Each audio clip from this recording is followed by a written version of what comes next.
Ang susunod na programa ay rated PG. Ito ay nangangailangan ng patnubay at gabay ng magulang para sa mga batang manunood. Darating na ang mga bagong kakampi ni Tata para tulungan siyang labanan ang kasamaan ng mga hermoso at siguradong magugulantang sila sa palaban na Tata. May bagong pagsubok na namang kakaharapin ang pamilya ni Tata sapagkat inako ni Nay Guapa na siya ang naglason kay Margaret para hindi lang makulong ang anak niya.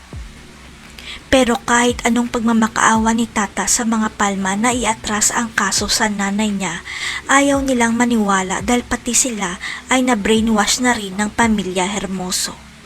Walang kamalay-malay si Tata na inutusan pala ni Vivian si Loreng na lagyan ng lason ang tinitinda nilang batchoy para patahimikin si Margaret at mapahamak si Tata.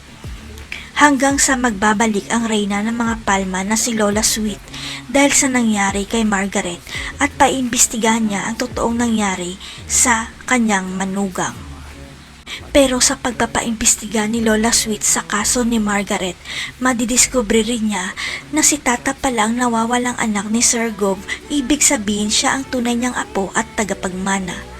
Kaya ipinapangako ni Lola Sweet na lilinisin niya ang pangalan ni Tata at ng nanay nito hanggang sa inamin ni Loreng ang totoo dahil mas malaki ang binayad sa kanya ni Lola Sweet.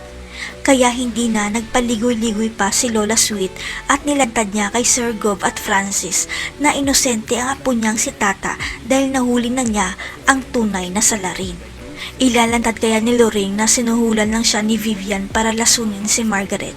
Ano kaya ang tunay na dahilan kung bakit kumakampi na si Ivana kay Tata? Abangan.